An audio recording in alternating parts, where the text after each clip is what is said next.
Have you ever wondered why people are not aligned, only to realize they never really heard the message in the first place? And have you ever stopped to ask yourself, is your communication creating clarity or confusion? Because here's the truth.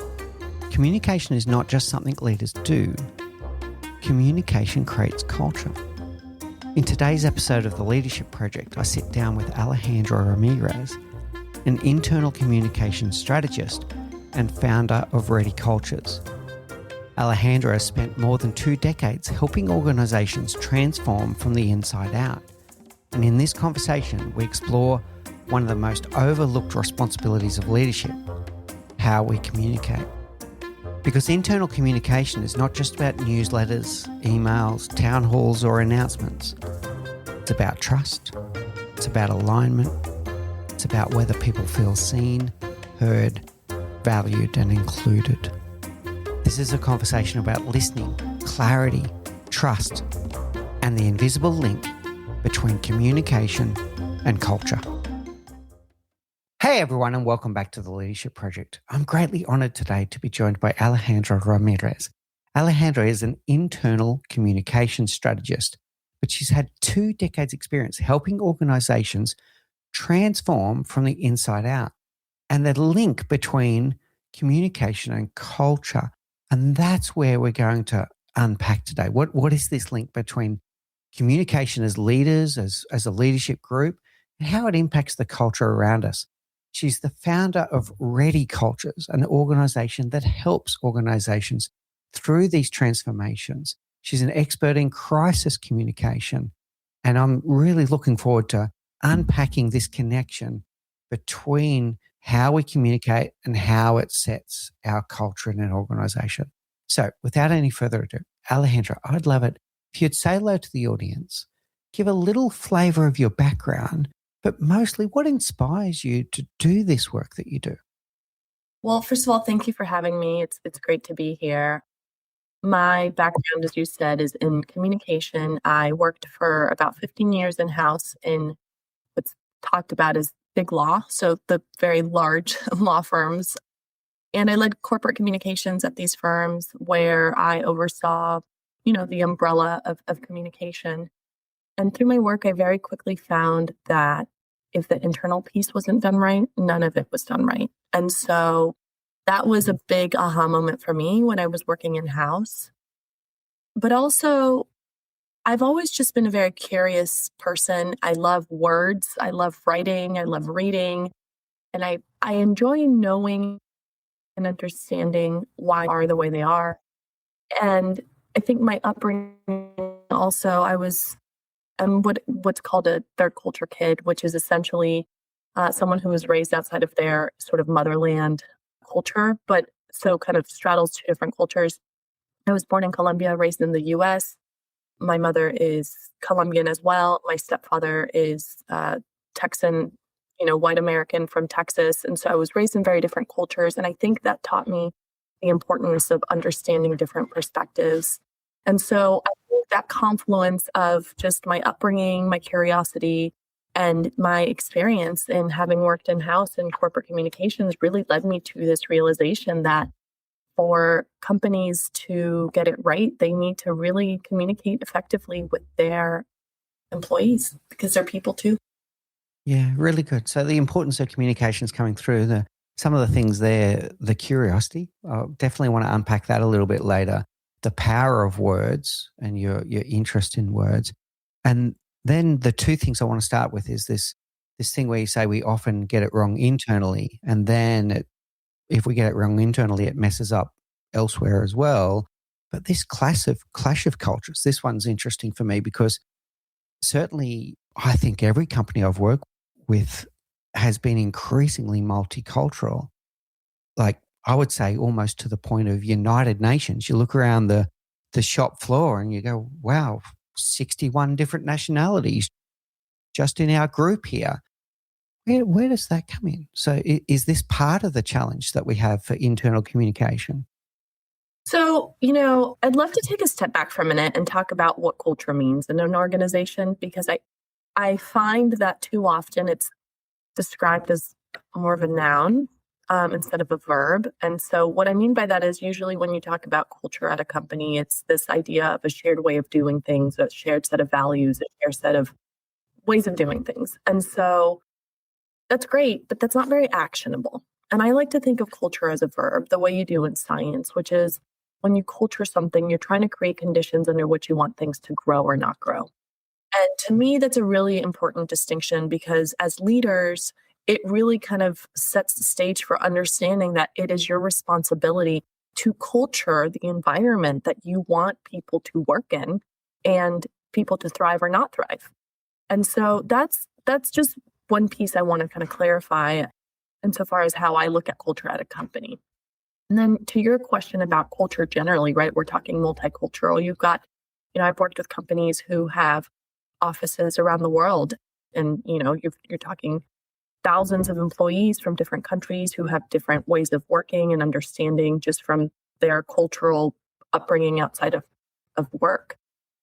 But at the end of the day, it's important to understand that people just want to do a good job. They're there to get their job done and understand how they play a role in it. And so as leaders, it's really your responsibility to be able to clarify the direction that you're headed in and why it's important to those people. And so a big part of that comes with listening. And listening is a big piece that people forget comes with the role of leadership. And when it comes to internal communication, which is, this is a conversation. This isn't just this, one-sided, let me just blast an email out and expect people to just do what I'm telling them. You're flying blind if you do that. And the more you listen and take in feedback, the more you're able to adjust and accommodate your messaging so that it lands correctly with the people that you need it to land with. So I think that's a really important piece that people often forget. And if they don't get that right, you're going to get people who are essentially your brand ambassadors not being very happy, and that seeping out to the external arenas as well. Yeah, really good. So big takeaway for me already, culture is a verb, not a noun. And we need to think about that. That means that it's an intentional action. We are culturing the environment. So maybe that's what we should add is the ing on the end. We're culturing the environment. That's really interesting. The second part then is the listening. So if you're struggling with the things that I was talking about, 61 nations sitting in front of you, how do I communicate with them? Well, give them a good damn listening to first. Ask them how they want to be communicated to and what lands for them. What's working for you today? What's not working for you today? And then we can get somewhere. And I don't want to miss the bit that you said there that these are your brand ambassadors. So if they're not happy on the inside, they're going to reflect that on the outside. Let's talk about the listening. So if someone's listening to this message right now and they go, yeah, we should give our team a good damn listening to and understand their preferences, how do they start, Alejandra? So there's different ways they can start. And I want to tie listening to this idea of in marketing, when you're talking about your customers, you tend to do feedback surveys. It's that same concept, right? And so employees are sometimes also your customers if you have a product that you're selling, versus say a service. And it's a missed opportunity to learn about ways to improve the way you do business and ways to connect with your external audiences as well. How to start with listening. There's different ways. I would say as a leader, it's nice to have some one-on-ones, even if it's just, if you're walking down the hall and you run into someone and say, how have you been? What's working for you? What's not working? Make it personal, make people feel like they're not just kind of in here for an interview and an interrogation, I think just general connection with people is a great way to start, and just having a coffee with someone, connecting with them over, if you're meeting with them about a project, taking a few minutes to say, hey, I'd love to just generally hear about how things are going. What are you hearing from your team? What's happening? That general first step, I think, is a really good way to engender trust and goodwill from people because they see that you care and you're not just robotically sending a survey. That's one. Then obviously there is more of the formal pulse survey questions. You can start including, say, if you have a newsletter that goes out, start including a one question survey every so often that asks a specific question for people to weigh in. And then also ask your teams, right? So if you're a leader overseeing, say, HR, or you're the CEO of a company and you meet regularly with your senior executive team, ask them for pulse checks and say, how are your teams doing? What's not working? What's working? And, take all of that into consideration for determining how best to adjust what you're saying and whether or not it's landing.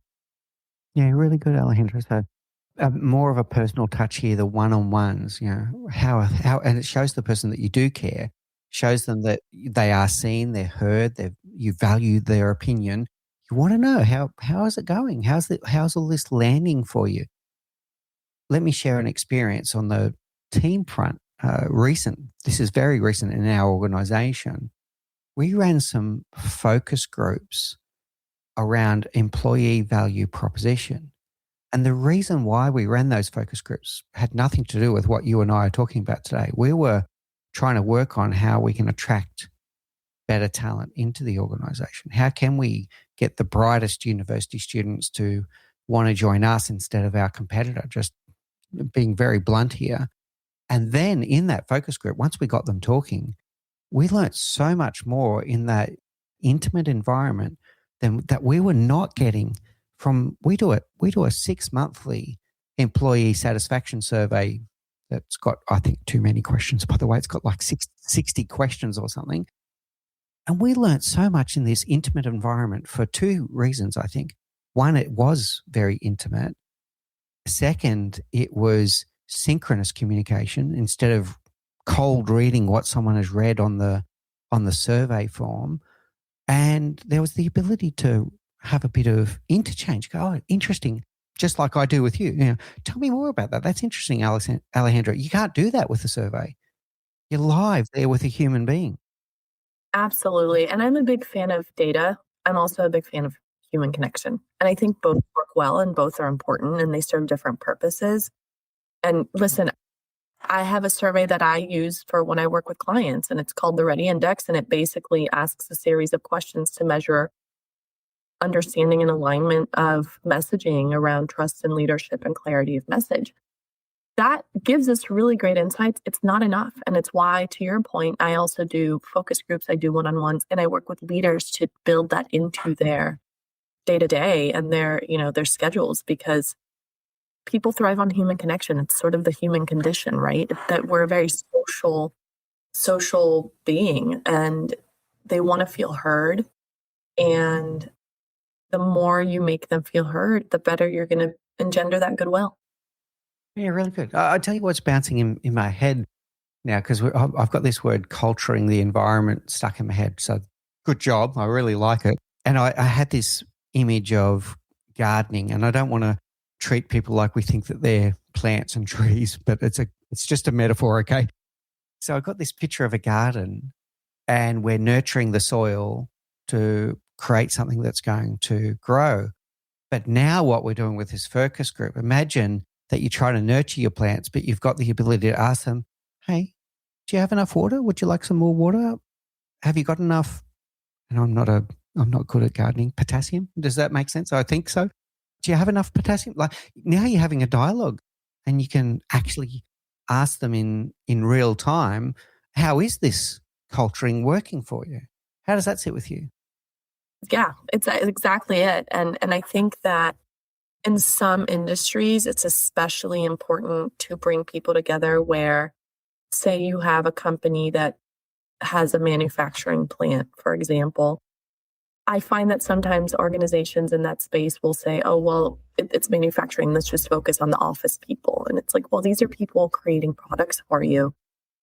Let's go look at what they're saying and doing. And by the way, they may solve a lot of issues for you around safety, because they may say, hey, that new policy you rolled out about, I don't know, how to drive the truck around the warehouse is actually not conducive to safety because it creates issues when you're turning corners. I'm making this up, but it benefits you to also hear directly from people who are on the ground. And I use manufacturing as an example just because it's something that's come up a few times recently for me.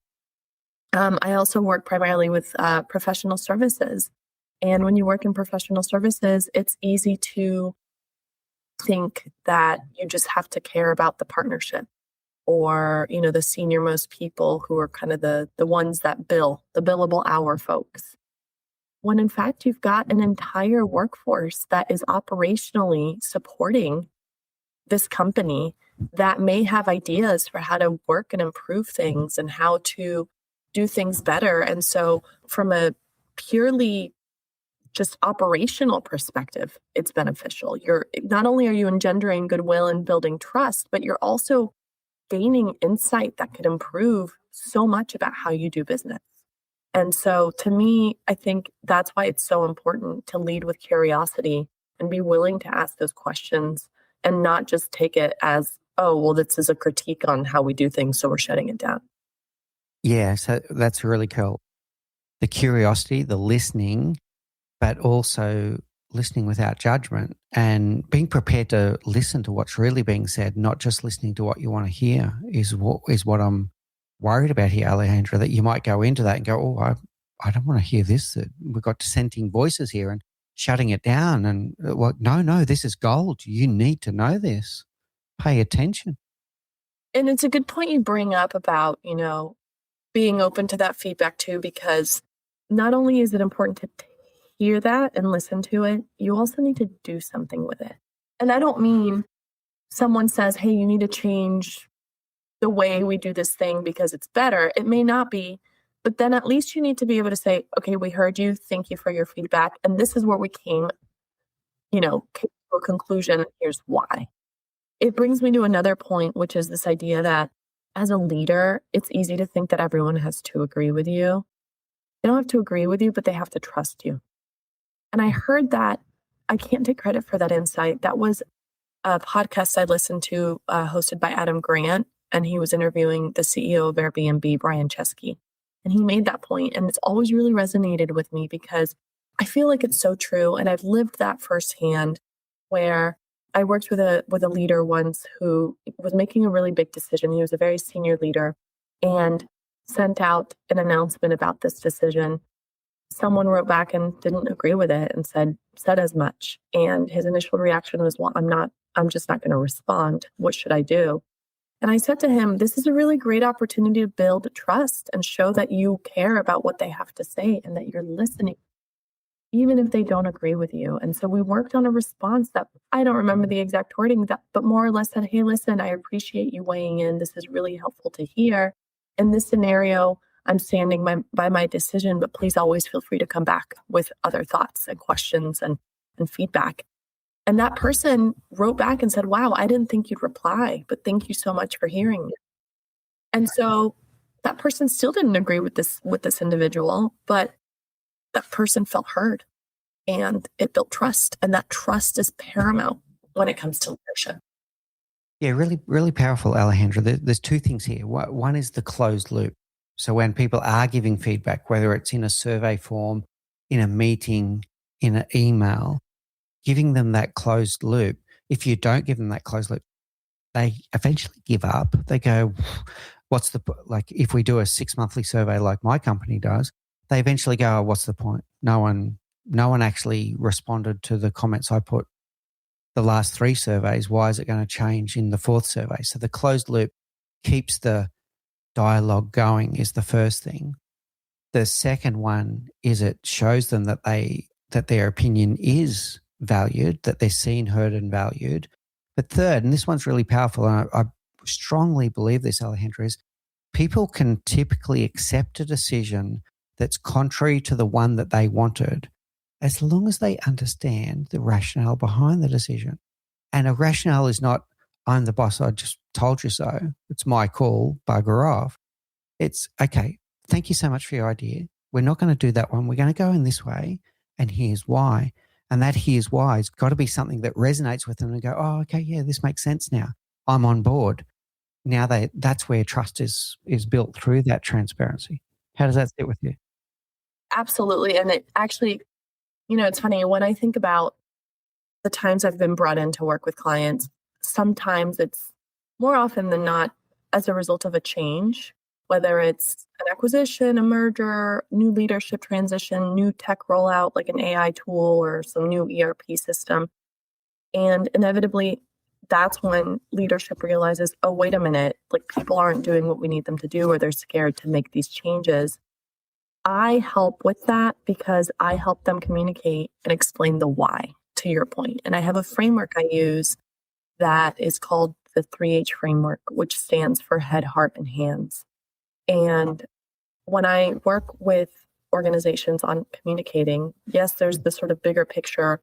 How, what's the communications infrastructure? What is the message you're trying to deliver? And is leadership aligned? But once it's time to actually deliver that message, you need to address the 3H's, which are head. What is the information they need to know? Like logically, what are the facts? The heart, and this is the one people struggle with the most, is the why. Why should they care? What's in it for them? And I'll give an example in a minute. And then the hands is, what do they need to do with this information? What happens next? And so, for example, if say there's a new tool that's getting rolled out, like an ERP or a new HR onboarding tool, obviously one email's not going to cut it. Let's start with that. You want to, have multiple touch points. And I could go on a tangent about that, but I won't. And when you send this information, you could just say, hey, we have a new tool, start using it. That's not really going to land. What you should ideally say is, hey, obviously assuming it's true, you need, and this goes back to this idea of feedback and listening. And you can say, hey, we have this new tool. It's launching on May 1st. And we are launching it because we heard from many of you that the existing tool we have is causing a lot of glitches and wasting a lot of your time. And we did the math, and this new tool is going to save you 10 hours a week on this. And therefore, we feel it's a better tool. That's already going to be like, oh, wow, you heard what I was saying. Oh, wow, you're going to save me time. That's going to connect. That's that heart.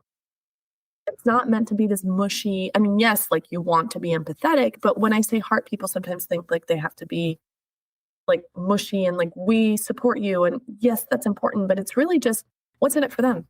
And then the hands is, before May 1st, we need you to do a few demos. Here's a link to sign up, more to come, right? It's that simple, but I think people forget that you need those three to make any difference and tangibly move the needle towards whatever you need people to do. And I mentioned change as being a big factor in why I get brought in. And ultimately, I like to remind people that it's not really, people don't resist change. They resist the unknown. And I help make that unknown known through better communication.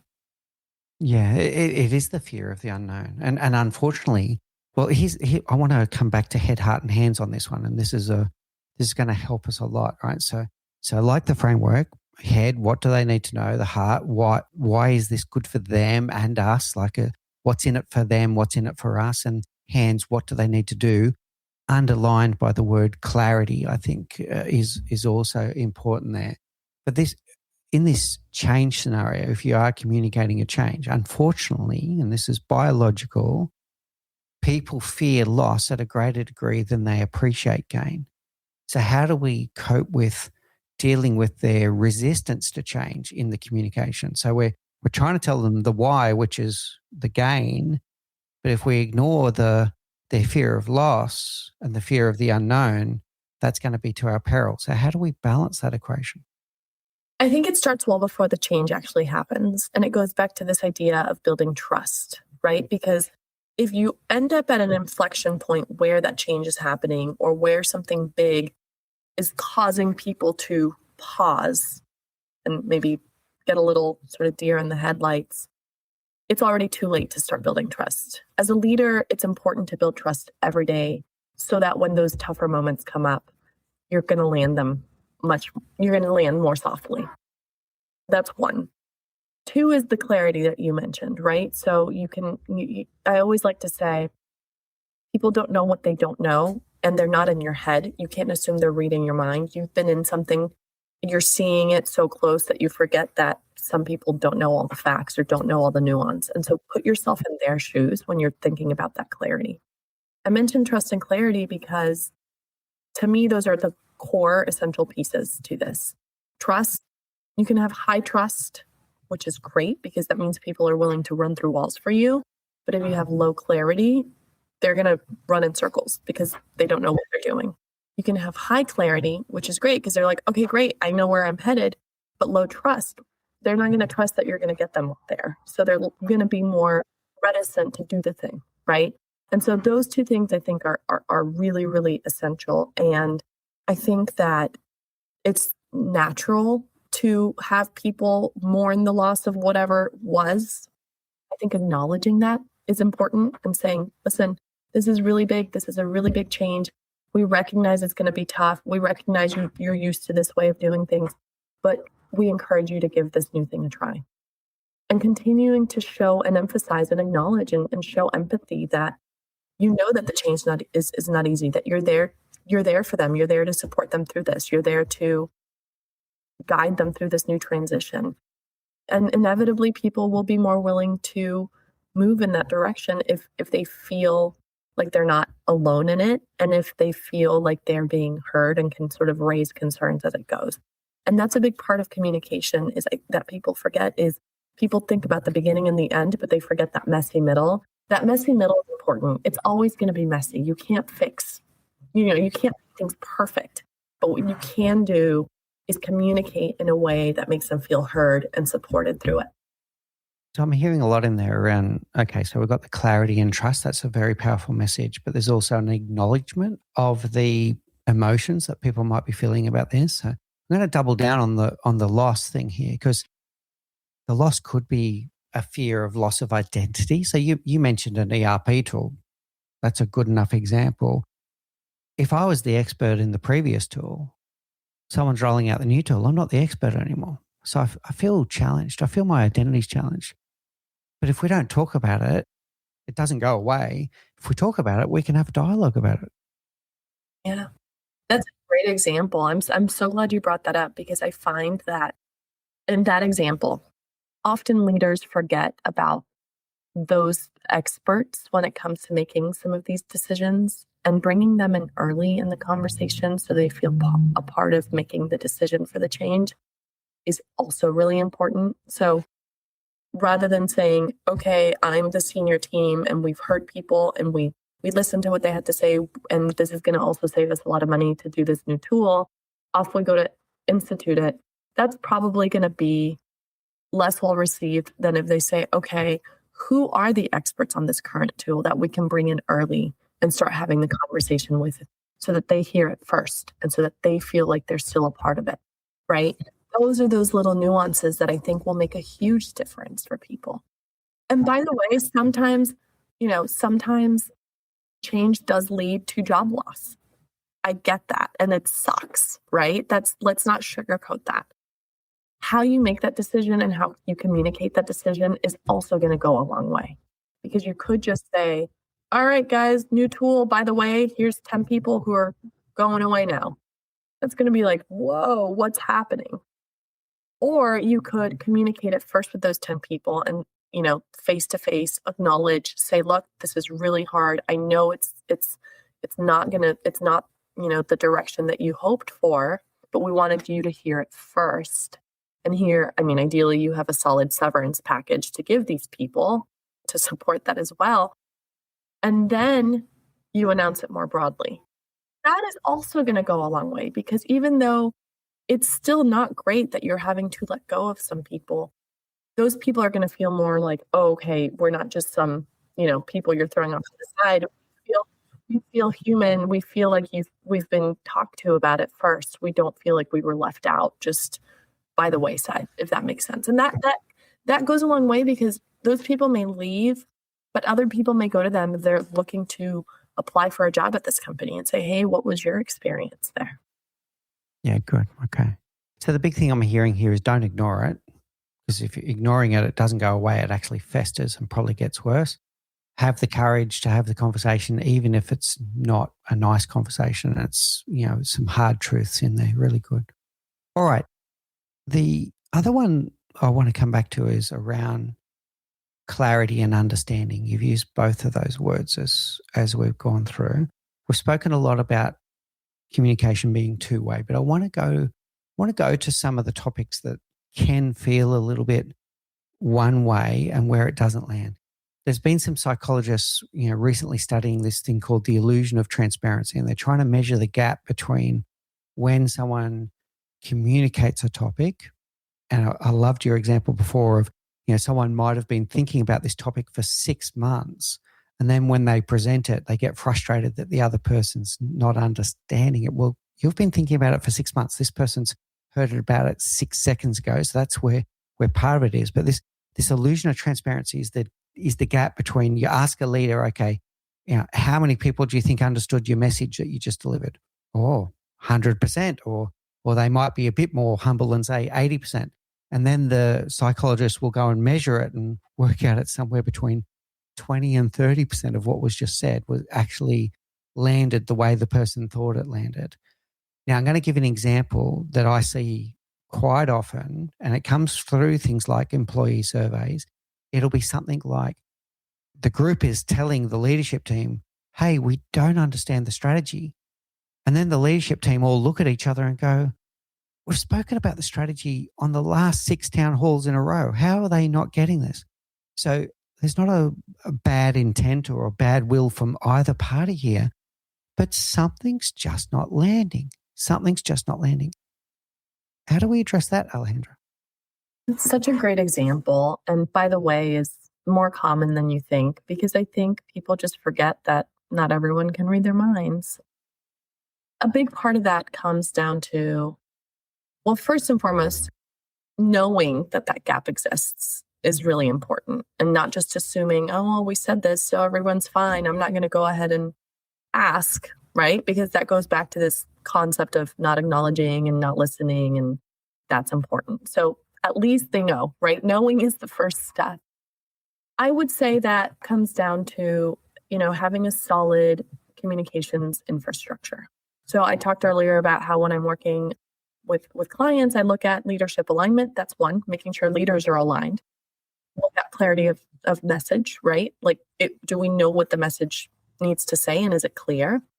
And then there's what I call communications infrastructure. And that's that piece that helps with emphasizing the points that need to be made so that people are clear about it.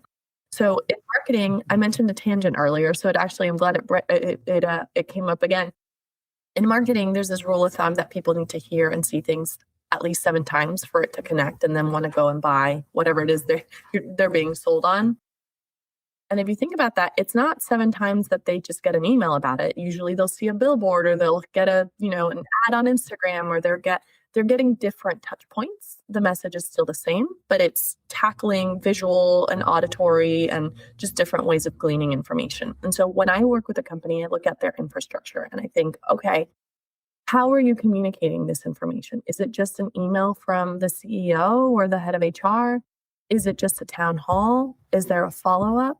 Because not everyone retains information in the same way.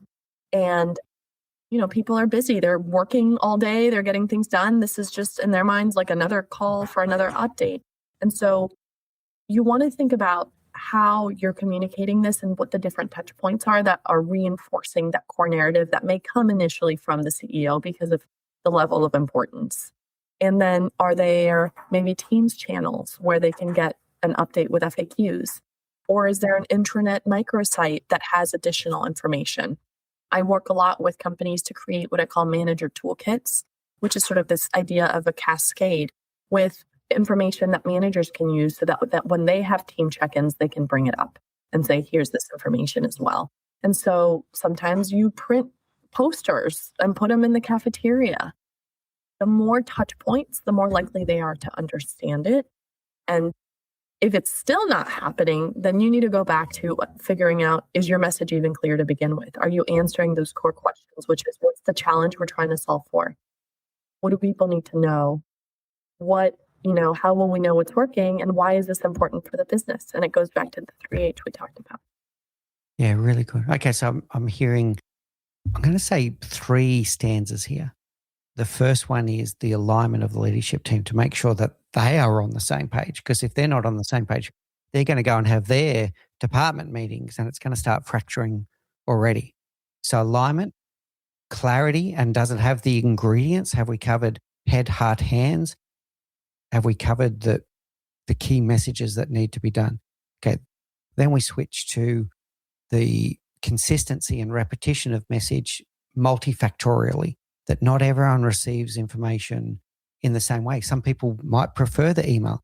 Some people might want something on Yammer or Slack or whatever your billboard is in the company. Other people might want it at a town hall, but they receive it in a different way. But it then also needs to be reinforcing. And in L&D, in learning and development, there's this thing called the Ebbinghurst forgetting curve, and it's amazing how much of the information drops off in the days after the first communication. So I'm going to say that it's not just a one and done. You broadcast it on 7 channels and you're done. It's got to be repeated a few times over a week or 2 weeks or 3 weeks before it's going to start to land. And then the third stanza I'm hearing is the check-in. I want to double down on the check-in to see if the message did land. I want to throw an idea to you here that I use, which is, the world is full of, can be even one-on-one meetings, full of meetings where people walk away with a completely different understanding of what was just said and what was just agreed, okay? So what I try to do is in those meetings, in a closing, rather than me summarize the meeting, I try to get them to summarize the meeting. I try to say, so what was your biggest takeaway from today? So if I build this back to the town hall example that we've been using, what I'm hearing is that in their next team meeting or one-on-one meeting, the leaders of the business should be going to the people and say, the CEO announced something pretty important at the town hall yesterday. What was your takeaway? What was your understanding of what was said? So the reinforcement isn't just coming from your mouth, it's coming from their mouth. And you can quickly correct if they say, oh, well, I interpreted this. And they go, whoa, no, that's not it. You can bring it back. How does that sit with you on the closing of the loop? It sits wonderfully. I mean, it goes back to that importance of dialogue. You can't assume, what they say when you assume. So I think it's a great way to bring it back to them and have them repeat back what they're hearing, because again, otherwise you won't know. And so I think it's a really great approach, and it's something that we actually include in the toolkits when we have manager cascades where, depending on the announcement, it needs that additional extra layer. And we have do's and don'ts for managers. And the do's and don'ts will include, ask questions, regroup. We have sample agenda templates that say, like, start with this, do this, close with a question, and next steps and things of that nature. And all of those things are essential for ensuring that is landing. But again, I go back to a point I made earlier, which is doing something about it if it's not landing. Because if people are feeling like they're saying all this and it's not connecting with them, and then you're not doing anything to change it, is it worth going through that process to begin with? Right? It's a double-edged sword. All right, really good, Alejandra. Look, I'm going to summarize a few things, and I'm going to ask you a question about how people might lean into this and take the first step. If they're listening to this and they're going, yeah, this is missing in our organization. So I'll start with the summary. So what have we taken away from today? That culture is a verb. You should be culturing your environment. It's not a noun, it's a verb. It's really powerful for me, Alejandra. Then we spoke about communication is a dialogue. It's a two-way thing. It should be as much about listening and curiosity as it is about broadcasting a message. That when we want our message to land, we need alignment first. We need alignment of the leadership team, otherwise it's going to fracture. Then we need the clarity, and the clarity around this 3H framework of the head, the heart, the hands. What do they need to know? What makes this important? Where's the why? And what do they need to do? How do they execute what you're asking them to do with clarity that they really get it? And then the repetition of message that our communication needs to be multifactorial, that we need to be able to get there, say it at least 7 times, but potentially across multiple channels, and do it over a period of time until it lands. And then we're going to close the loop and check in with them. Did you understand what we intended here? And if not, let's have a dialogue so that we can talk more about it. Now, if people are listening to that summary there, Alejandra, and they go, yeah, this is what we need to do, and they're not doing it today, How do they start? I would say, and it maybe sounds cliche, I would say start with listening. It all comes down to asking what's missing. Because if you don't ask, you won't know, and then you don't even know where to start. And obviously, certainly, you know, remembering that internal communications isn't just one person's job at a company. Like, yes, you should probably have an internal communications manager, whatever title you want to give them, that oversees that more structural, strategic effort.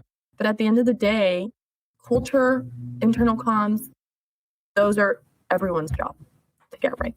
So start by listening and remember that it's not someone else's job to own it. Nailed it. I love this. All right. So we'll start with listening, start with curiosity, and stop waiting for someone else to do it. It's your job too. That's really good. Okay. Alejandra, thank you so much for today. I'm going to take us to our rapid run now. These are the same 4 questions we ask all of our guests. So what's the one thing that you know now, Alejandra Ramirez, that you wish you knew when you were 20? Oh man, 20-year-old me, so many things that I wish I knew. I would say that I would tell 20-year-old me that no one knows what they're doing. Everyone's making it up as they go. And the key to feeling like you're not just completely, sliding downhill is to just keep asking questions and you'll get there. That's really good. And no one knows all the answers. And anyone that pretends to, no. Yeah. Yeah. Very good. Okay. Excellent. What's your favorite book? I have many. If you can't tell from the background, I don't know if you can see, but I have many books. I tend to like historical fiction, but actually there's a book that comes to mind often for me that I just love. It's called The Anthropocene Reviewed by John Green. John Green is one of a duo called the Vlog Brothers, and it's John Green and Hank Green, and they have phenomenal. They have a company called The Good Store where they sell everything, don't make a profit, and send it to charity. I love them, but the book itself is John, the brother, he has written Turtles All the Way Down, which might be a more popular, well-known book, a young adult author. Anthropocene Reviewed, each chapter, he reviews something in life on a scale of 1 to 5 stars. So he could be like trees. He'll do an essay about trees and he'll be like, I rate trees a 3. I don't know what he'll do if he did trees. I don't know. But it's such a fascinating view on the world because it just takes these seemingly mundane things and rates them. Love that book. Highly recommend it. It sounds very cool. I haven't heard of it. I'm going to look into it. What's your favorite quote? So there is a quote that I've thought about often. And I mean, as someone who loves to read, there's many that come to mind. But there's one that is, and I can't speak for whether it's accurately tagged to Eleanor Roosevelt, but everything I've seen is tagged to Eleanor Roosevelt. And she says, do what you feel in your heart to be right, for you'll be criticized anyway. You'll be damned if you do and damned if you don't. And so I think to me that speaks to the importance of like staying true to yourself and your morals, and the rest come naturally. Yeah, powerful. The authenticity and the strong moral compass. Let that moral compass guide you, and then at least you won't have any regrets yourself. You might get, particularly on social media, you might get attacked on social media from one party or another, but at least you stayed true to yourself. Yeah, I like it. Yeah, really good. Yeah. Listen, it's not your business what other people think of you. You can only care about what you do and what you think of you. So, very good. Okay. And finally, Alejandra, there's going to be people that need this help. They're going to be listening to this going, yeah, well, our communication never lands and the like. How do people find you and find Ready Cultures? Yeah, so they can go on my website, readycultures.com. I actually have a free 3H download that they can use. It's a worksheet to help guide them through any message that they're delivering, and schedule a call to talk about how I can support them. I'm also on LinkedIn. I'm pretty active on LinkedIn. Alejandra Ramirez, actually also Wells at the end of it because I had to verify my identity and that's my married name. But I'm on LinkedIn as well. So reach out. I'd be happy to connect and, see how I can support. Wonderful. Well, thank you so much, Alejandra. Thank you for your gift of your time and your wisdom today, and for the clarity of your message. You've given us a great framework to work with, and given us, you've worked with our head. You've given us something that we needed to know. You've worked with our heart, what makes it important. You've worked with our hands. You've given us something that we can action. So thank you so much. Thanks so much for having me. Another powerful conversation there with Alejandra Ramirez. So let me ask you, where might your communication be creating confusion instead of clarity? Where are you assuming people understand the why when perhaps they have only heard the what? And where do you need to listen more deeply before you speak again? Because one of the biggest takeaways from this conversation with Alejandra is this: communication is not a broadcast, it's a dialogue. And if we want to build trust, we need to close the loop. When people give feedback, respond. When people ask questions, explain the rationale. When people are impacted by a decision, help them understand not just what is happening, but why it matters and what comes next. Alejandra gave us a powerful framework: the head, the heart, and the hands. The head, what do people need to know? The heart, why should they care? And the hands, what do they need to do next? So here's your call to action. Before your next important message, pause and ask, have I covered the head? Have I connected to the heart? Have I made the hands clear? Because people can often accept a decision they do not agree with if they understand the rationale behind it. In the next episode, we continue this theme of understanding people more deeply, because in my conversation with Wainwright Yu, we explore neurodiversity, cognitive diversity, and how leaders can create environments where different minds do not just cope, they flourish. So until then, communicate with clarity, listen with curiosity, and as always, lead better. You've been listening to The Leadership Project. If today sparked an insight, don't keep it to yourself. Share it with one other person who would benefit from listening to the show. A huge thank you to Gerald Calabo for his tireless work editing every episode, and to my amazing wife, Say, who does all the heavy lifting in the background to make this show possible. None of this happens without them. Around here, we believe leadership is a practice, not a position.